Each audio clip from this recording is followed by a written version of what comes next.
Welcome to the Printer Prop Shop. I'm Michael. So I was a big fan of the Teenage Mutant Ninja Turtles when I was younger, and of the first two of the first trilogy. The third, not so much.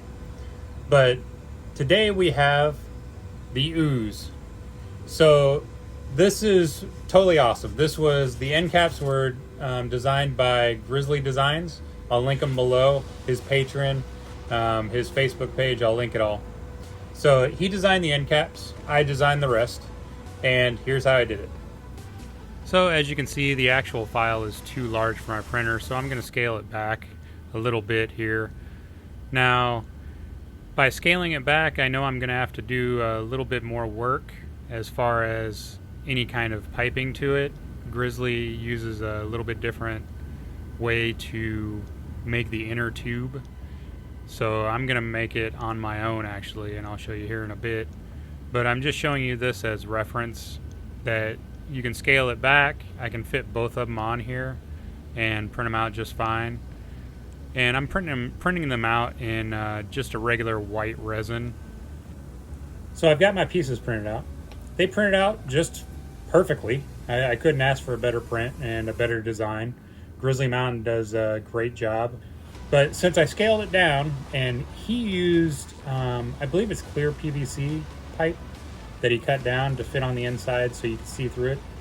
But I have some clear resin, so that's what I want to use because I can still put an image on the outside. I can paint the outside where the bar is, where it says the lab name, and still be able to see through it relatively well. So what I'm going to use is my calipers here. If you don't have a pair of calipers, they're relatively cheap. I think I got this pair on Amazon for maybe $5 or $10. It was pretty cheap, and it's digital. You can use the pinch ones and do the measurement that way. You can actually print off a set of print ones. I actually have a set right here, actually, underneath all of my junk. But you can print off a set like this, and it works good. I believe this was Uncle Jesse's design to do like your head and things like that. I still use them every now and then. But they'll work just fine. But what I do is I take 3 measurements and always zero it out. 39.1. So with it being 39.1, I'm probably going to do 39 just to be on the safe side. May have to do some sanding on the inside, but it should work out relatively well. So let's go into Fusion 360 and design a tube. Here we've got Fusion 360. I've used this in my past videos to make a couple different things, and I'm really just kind of showing you here how I went with the measurements I took from the end caps. As you can see, I made my outside diameter 39 millimeters. The inside I only made about 4 millimeters thick. The reason was I didn't want to make it too thick, because at the point you start making it too thick, then it kind of ruins the illusion. But I went ahead and started making a nameplate on the outside here and just extrude that out so it would be one with the actual tube, so it looked like it was molded into the tube.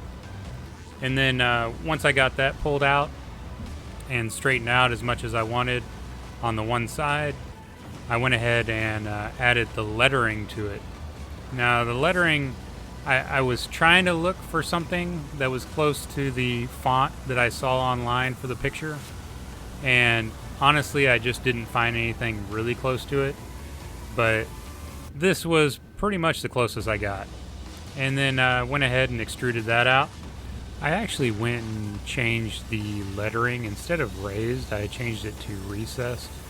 I just thought it would look a little bit better than the raised lettering, and just the overall painting of it too would be easier to paint inside of the lettering instead of on top of it, and I'm really glad I went with that choice as well. So now I did attempt to print the whole model on my printer, but unfortunately I do have a smaller printer, as I showed you before, and it wouldn't have printed the whole height. So what I thought was, if I could go and make this into 3 pieces, I could push the end caps, the end pieces of the tube into the end caps, and that would show through the little windows and the end caps, then I could go ahead and put the end caps on the end. I would have a little bit of a gap that would still cover the middle tube, and that way I could go ahead and glue it, make it watertight, and you could still see through it. The liquid would flow back and forth through it just fine, and you would never know it wasn't one piece. So that was what I went with, and then I went and sent them to my printer and printed them right off. So you can see the end caps there in the back. I did go and paint those with an enamel spray can first, but the silver that I sprayed it with just wasn't what I was looking for.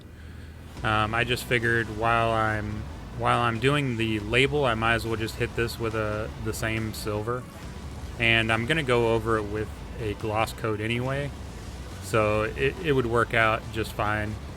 And then this is just a US Art Supplies silver that I used on it. It's nothing really special with it. I just went over it with a couple coats. So here's the dilemma I have. So on the front here, I have some recessed lettering, right? It says the lab name. Well, when I printed it, I thought it would be great to recess the letters. Now, whichever way I go with, I think I'm gonna run into issues. But the recessed lettering actually had some support in it. So the support is very hard to get out. And I think I would scratch things up, probably just cause maybe widen the letter or something like that. It just wouldn't look right. So what I'm going to attempt to do is take some UV resin that I've dyed, and it's more of a brown. When you try to dye with white resin with black, it takes a lot. Like, you're talking for just this amount, you would take probably a half a bottle of dye. So I actually mixed together some colors, and it came out with a more of a brown color, but I think it's going to be just fine. I actually have an eyedropper. It came with one of my airbrush kits. So what I'm going to do is hopefully drop this in there, and hopefully it turns out okay. Just get enough up in here to kind of drop it in.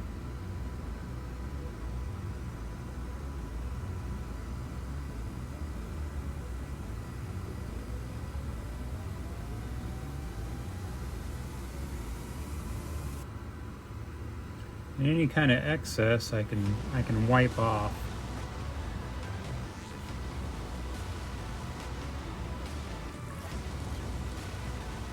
So it shouldn't be too big of a problem, as long as I get it before it hits any kind of UV light.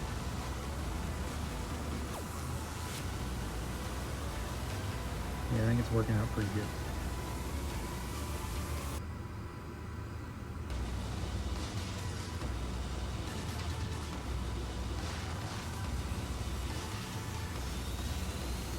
I might even add a little to it to have that little bit. Yeah, awesome. All right, so that's what we got. I'll go and kick this into the box. So it just came out of the UV box, and I'm pretty delighted with it. It came out really well. It not only has a recess still, and the color, but it covers those supports, and it still has that manufactured look of how you'd see where letters and numbers are recessed, but it's got like a poured in feel to it. So I'm really excited about it. Yeah, I'm really happy with it. So the whole point of this was to have some kind of liquid on the inside, so I wanted it to be watertight. I did use Guerilla Glue. It's a gel super glue to attach my end caps there, and I still didn't trust this gel to be watertight. But even after I pressed in the fillers in there, I just didn't really believe it would be completely watertight. So what I did was I took some of that leftover UV resin I mixed up earlier for the lettering and poured it in there. The first go round I did pour in way too much. You wouldn't need that much, but I figured it would pour into those air gaps and then harden. And so what I did was the UV light naturally won't pass through that green too well. So first off, I went out, and it's mid-morning in South Carolina here. I took it outside in the sunlight and just kept turning it until I got a good hard shell, and then I put it on its side in the UV box, and it hardened up completely fine. And again too, I wanted it to be watertight, so the only thing I can think of was hot glue. And time will tell if it stays watertight or not. But I put in a very good amount of hot glue in here because I figured it would seal all the gaps, and as long as I pressed hard enough. And as far as my ooze, I actually found that cooking oil had the best viscosity, and it does mix with dye. You just have to shake it up really well. So naturally I just poured some cooking oil in here with some drops of green dye and shook it up, and it worked just fine. And then I attached my other end cap the same way. Now you may be looking at the actual tube saying it's not very good looking. Well, the nice thing about clear UV resin or any kind of resin, if you sand it, if you put a clear coat over the top, it comes out shiny again. So that's what I did. So guys, that's it.